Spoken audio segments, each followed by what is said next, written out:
اس کی رفعت، اس کی بلندی، اس کا اللہ کے ہاں جو مقام ہے اس مقام کا اندازہ ہو۔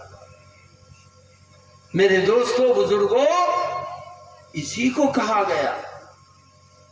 ایک بادشاہ تھا سلطان محمود غزنوی رحمت اللہ علیہ، ان کو کچھ شکوک تھے۔ ان شکوک میں سے ایک شک یہ تھا، اللہ کے نبی صلی اللہ علیہ وسلم نے فرمایا میری امت کے علماء بنی اسرائیل کے انبیاء کی طرح ہے۔ ان کے دل میں یہ بات آتی تھی کہ اللہ کے نبی صلی اللہ علیہ وسلم کی یہ حدیث کیسے ہو سکتی ہے؟ ہم گھوڑے کی کمر پر بیٹھ کر، تلوار لے کر، جفا کشی کر کے، محنت کر کے، ریت کے ذروں میں، پہاڑوں میں، تلوں میں، سمندروں میں، دریاؤں میں، گرمیوں میں، سردیوں کے تھپیڑوں میں، نرم و نازک زمینوں پر اپنی جان ہتھیلی پر لے کر پھرتے ہیں۔ ہماری جان کا کچھ پتہ نہیں کب دشمن ہمیں گھیرے اور قتل کر دے۔ ہم اللہ کے راستے میں جو دشمن حائل ہوتا ہے اپنی جان کی بازی لگا کر اس کے ٹکڑے ٹکڑے کر کے ختم کر دیتے، راستہ صاف کر دیتے۔ ہم سے بڑا مقام کس کا ہوگا؟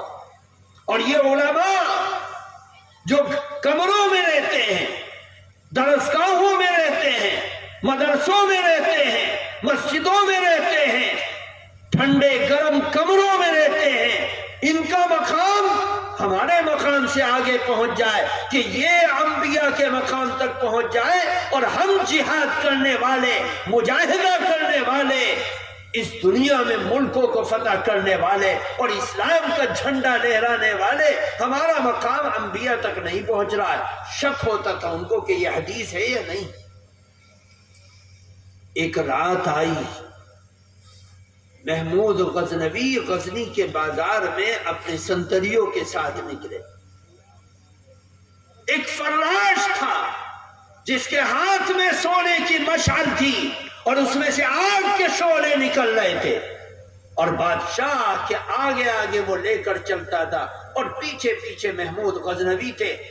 اتنا بڑا بادشاہ، آج کا ہندوستان، آج کا پاکستان، آج کا برما، آج کا بھوٹان، آج کا بنگلہ دیش، آج کا افغانستان، یہ سارا کا سارا علاقہ سب محمود غزنوی کی ایک جھنڈے کے نیچے ان کی بادشاہت میں اس کی حکومت چلتی تھی، اور کتنے راجا مہاراجا سب ان کے باج گزار تھے۔ اتنا بڑا بادشاہ غزنی کے بازار میں نکلتا ہے، اور اس بازار میں میلہ لگا ہوا ہے۔ بادشاہ کی نظر ایک خوبصورت نوجوان کے اوپر پڑی کہ اس کے ہاتھوں میں کوئی کتاب ہے، اور وہ کتاب ایک حلوائی کی آگ کی روشنی میں آ کر پڑھتا ہے، کچھ دیر پڑھتا ہے پھر چلا جاتا ہے۔ بادشاہ دیکھ رہا ہے۔ بادشاہ نے ایک سنتری کو بھیجا کہ اس نوجوان کو بلا کے لاؤ۔ وہ نوجوان لایا گیا، بادشاہ کے سامنے کھڑا ہو گیا۔ بادشاہ نے کہا کہ تمہارے ہاتھ میں کیا ہے اور تم کیا پڑھ رہے ہو؟ اگر پڑھنا ہے تو اپنے گھر میں پڑھو، تم یہاں کیا کر رہے؟ تو اس طالب علم نے کہا کہ بادشاہ سلامت، مجھے جو پیسے مجھے ملتے تھے وظیفہ، اس وظیفے سے میں اپنے چراغ کی تیل کا، اس کی بتی کا انتظام کرتا تھا، اور آگ لگا کر اس کی روشنی میں حدیث کا مطالعہ کرتا تھا، دینی علوم کو سیکھتا تھا، پڑھتا تھا۔ لیکن وہ وظیفہ ختم ہو گیا، اور اب مجھے مطالعہ کرنا تھا، میرے چراغ میں تیل نہیں تھا، بتی نہیں تھی، اس لیے میں بازار کی طرف آ گیا، اور اس حلوائی کی چولہے میں جلنے والی آگ کی روشنی میں اپنی کتاب کا مطالعہ کرتا ہوں، تھوڑی دیر کرتا ہوں پھر چلا جاتا ہوں، کہیں یہ حلوائی یہ نہ کہہ دے کہ جب تجھے کھانا نہیں ہے تو یہاں کھڑا کیوں ہے، یہاں سے چلا جا۔ میں ہٹ جاتا ہوں پھر چلا جاتا ہوں، پھر رک جاتا ہوں پھر پڑھتا ہوں۔ بادشاہ کو اس کی بات اس کے دل پر لگی۔ بادشاہ نے اپنے فراش کو حکم دیا کہ ہمارے سونے کی مشعل اس طالب علم کو دے دی جائے۔ فراش نے حکم کو عدول نہیں کیا، حکم کی پاسداری کی، اور سونے کی مشعل اس نحیف و ناتواں طالب علم کے ہاتھ میں دے دی گئی۔ وہ طالب علم اپنی کتاب کو سینے سے لگاتا ہے اور سونے کی مشعل کو لے کر اپنے گھر کی طرف جاتا ہے۔ سارا زمانہ دیکھ رہا ہے کہ سونے کی مشعل اس درویش طالب علم کے ہاتھ میں ہے۔ عزت مل رہی، یہ کام ہو گیا اور نمٹ گیا۔ لوگوں نے بدھائی دی کہ اے طالب علم تیری قسمت جاگ گئی کہ سونے کی مشعل تجھے مل گئی، کہ بادشاہ کے خزانے کا انمول تحفہ تجھے مل گیا۔ لوگوں نے شاباشی دی اور ماجرا اس سے پوچھا اور وہ بیان کرتا تھا اور چلتا تھا۔ وہ حدیث کا مطالعہ کر رہا اس سونے کی مشعل میں۔ بادشاہ اپنے محل سرائے میں آیا۔ تاریخ فرشتہ کا مصنف لکھتا ہے کہ جب بادشاہ اپنے محل سرائے میں آیا اور سو گیا، سونے کے بعد رات کے آخری پہر میں آقا انعامدار سرکار دو عالم جناب محمد الرسول اللہ صلی اللہ علیہ وسلم کے خواب میں بادشاہ کو زیارت ہوئی۔ اللہ کے رسول صلی اللہ علیہ وسلم نے فرمایا، اے سبکتگین کے بیٹے، تو نے ہمارے ایک وارث الانبیاء کی دل جوئی کی ہے، اللہ نے اس کی برکت سے تیرے تمام گناہوں کو معاف کر دیا۔ میرے دوستو، اتنا عظیم انسان جس کی زندگی 80% زندگی گھوڑے کی کمر پر گزر گئی اور صرف اپنی زندگی کی جب اس کے چہرے سے داڑھی کے بال پھوٹ رہے تھے اس وقت اس کو سردار بنایا گیا، اور جب کا یہ واقعہ ہے اس وقت اس کے چہرے کے بال سفید ہو چکے تھے۔ دشمنوں سے لڑتے لڑتے، اسلام کا دفاع کرتے کرتے، صبح سے لے کر شام تک ہزاروں بھوکے پیاسے محتاج مجبور مقہور اس کے دسترخوان پر نوالا چکتے تھے، اس کے ہاتھوں پر لوگ کلمہ پڑھتے تھے، وہ اسلام کی بشارتیں سناتا تھا۔ لیکن آج ایک طالب علم کی حوصلہ افزائی کرنے کا نتیجہ یہ ہوا کہ اللہ کے نبی بشارت سنا رہے کہ اس ایک عمل کی برکت سے اللہ نے تیرے تمام گناہوں کو معاف کر دیا۔ میرے دوستو بزرگوں، اللہ تعالیٰ نے سچے طالب علم کی جو قدر رکھی ہے، کیوں رکھی ہے؟ آپ کے دل میں آ رہا ہوگا کہ ہم دعوت کرتے ہیں، تبلیغ کرتے ہیں، صدقہ کرتے ہیں، خیرات کرتے ہیں، حج کرواتے ہیں، بھوکوں کو کھانا کھلاتے ہیں، سب کچھ کرتے ہیں، لیکن یاد رکھو ایک طالب علم کی اللہ تعالیٰ نے مقام اور مرتبے کو اتنا بلند کیا، کیوں رکھا؟ صحابہ آپ کے سامنے بیٹھے،